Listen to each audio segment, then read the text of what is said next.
امام ابو حنیفہ رحمہ اللہ تعالیٰ کے اہم واقعات۔ امام ابو یوسف رحمۃ اللہ اپنی زمانے طالب علم کا حال بیان کرتے ہیں کہ میں تنگی اور اسرت کے زمانے کے ساتھ امام ابو حنیفہ سے تعلیم حاصل کرتا تھا۔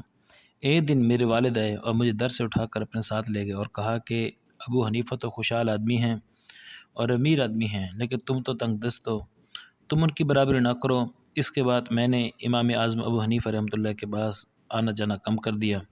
جب میری غیر موجودگی کچھ دن گزرے تو آپ نے حلقہ نشینوں سے میرے متعلق دریافت کیا۔ چند دن کے بعد دوبارہ ان کے یہاں گیا تو غیر حاضر کی وجہ معلوم کی، تو میں نے معاشی الجھن اور اپنی غربت اور تنگ دستی کو بیان کیا، تو مجلس کے ختم ہونے پر بیٹھ جانے کا حکم دے دیا۔ جب سب لوگ چلے گئے تو ایک تھیلی دیا، فرمایا کہ اس سے اپنا کام چلاؤ اور برابر آتے رہو اور ناغہ نہ کرو، یہ رقم ختم ہو جائے تو مجھے اطلاع دے دینا۔ اس تھیلی میں 100 درہم تھے۔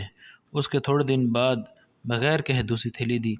اسی طرح یہ سلسلہ چلتا رہا اور میں نے بڑے اطمینان اور سکون سے اپنی تعلیم مکمل کی۔ میں 17 سال امام اعظم ابو حنیفہ رحمہ اللہ تعالیٰ کی خدمت میں یوں رہا کہ عید کے دن کے علاوہ کس دن میں غیر حاضر نہیں ہوا۔ تو کسی کہنے والے نے کہا کہ کسی کی بزم نے دنیا دل بدل ڈالی، خودی کے ساتھ گیا بے خودی کے ساتھ آیا۔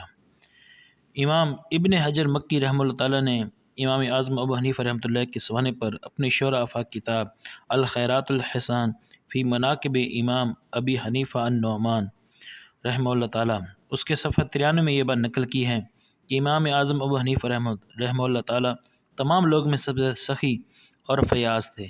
آپ اپنے ہم نشینوں کے ساتھ انتہائی شفقت اور بھلائی کا معاملہ فرماتے تھے، لہٰذا آپ محتاجوں کی شادی کروا دیتے تھے اور انہیں خرچ کرنے کے لیے مال عطا فرماتے تھے۔ یہ ہر ایک کے پاس اس کی شان اور شایان شان تحفہ بھیجا کرتے تھے۔ ایک مرتبہ آپ نے اپنے شاگرد کو پھٹا ہوا کپڑا پہنے ہوئے دیکھا تو فرمایا یہیں بیٹھنا یہاں تک کہ سب لوگ رخصت ہو جائیں۔ جب سب لوگ چلے گئے تو آپ نے اسے اپنے قریب بلایا اور فرمایا کہ اس جائے نماز کے نیچے جو کچھ ہے وہ سارے کا سارا لے لو۔ اس نے جا نماز کو اٹھایا تو اس کے نیچے 10,000 درہم موجود تھے۔ سبحان اللہ، عظیم شان امام ابو حنیفہ رحمہ اللہ تعالیٰ کی۔ امام اعظم ابو حنیفہ رحمہ اللہ تعالیٰ اور قرآن کی عظمت، اس کا ایک واقعہ ذکر کرتے ہیں کہ جب امام اعظم ابو حنیفہ رحمہ اللہ تعالیٰ کے صاحبزادے حماد نے سورہ فاتحہ ختم کی تو امام صاحب نے ان کے استاد کو 500 درہم بھیجے۔ ایک روایت میں آتا ہے کہ 1000 درہم بھیجے۔ اس رقم کو دیکھ کر استاد صاحب کہنے لگے کہ میں نے ایسا کون سا کام کر دیا ہے کہ جس کے بدلے آپ نے مجھے اتنی کثیر رقم مجھے بھیجی ہے۔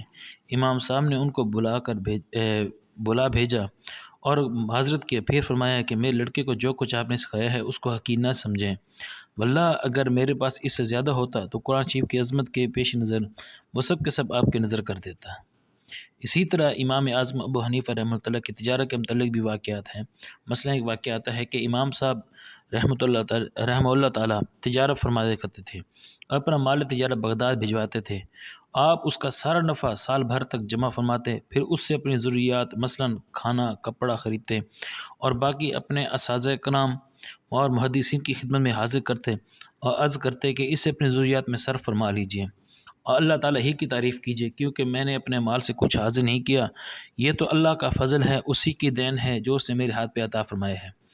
امام وکیع رحمہ اللہ تعالیٰ فرماتے ہیں وہ فرماتے ہیں کہ امام ابو حنیفہ رحمہ اللہ تعالیٰ 40 سال تک جب بھی میں 4000 درہم سے زائد کا مالک ہوتا تو اس کو اپنے ملک سے علیحدہ کر دیا اور صرف 4000 درہم روک کے رکھا، کیونکہ حضرت علی علیہ السلام نے ارشاد فرمایا کہ 4000 درہم اور اس سے کم گزر بسر کے لیے کافی ہے، اور اگر مجھے اس کا خوف نہ ہوتا کہ تجارت میں مجھے اس کی ضرورت پڑے گی تو میں 1 درہم بھی نہ روکتا۔ اسی طرح سفیان بن عیینہ فرماتے ہیں کہ امام اعظم ابو حنیفہ رحمہ اللہ تعالیٰ بہت صدقہ فرماتے تھے اور جو کچھ حاصل کرتے اس میں سے ضرور کچھ رائے خدا میں نکالتے، اور میرے پاس اس قدر کثرت سے تحفے بھیجتے تھے کہ میں شمار نہیں کر سکتا تھا۔ یہاں تک کہ ایک مرتبہ میں ان کی کثرت سے حیران اور متعجب ہوا تو میں نے ان کے ایک شاگرد سے اس کا تذکرہ کیا تو انہوں نے کہا کاش آپ ان تحائف کو دیکھتے جو امام صاحب نے سعید بن عروبہ کے پاس بھیجے۔ آپ کا یہ معمول تھا کہ کسی محدث کو بغیر کثرت احسان کے نہیں چھوڑتے تھے، کیونکہ اسے حدیث شریف تعلیم حاصل کرتے تھے۔ اسی طرح امام صاحب کے متعلق ایک واقعہ آتا ہے کہ ایک مرتبہ ایک شخص نے آ کر امام اعظم ابو حنیفہ رحمۃ اللہ سے پوچھا کہ میں نے اپنے گھر میں ایک جگہ اپنا ایک خزانہ وہ دفن کیا تھا، لیکن اب اس کی جگہ مجھے پتہ نہیں چل رہی، تو آپ میری مدد فرمائیں۔ امام صاحب نے فرمایا کہ جب تم کو معلوم نہیں تو مجھے کیسے پتہ چلے گا کہ بھئی یہاں خزانہ دفن کیے ہے، وہاں خزانہ دفن کیا ہے، مجھے تو اس کے بارے میں پتہ نہیں چل سکے گا۔ اس کے بعد آپ اپنے شاگردوں کو لے کر اس کے گھر گئے اور اس کے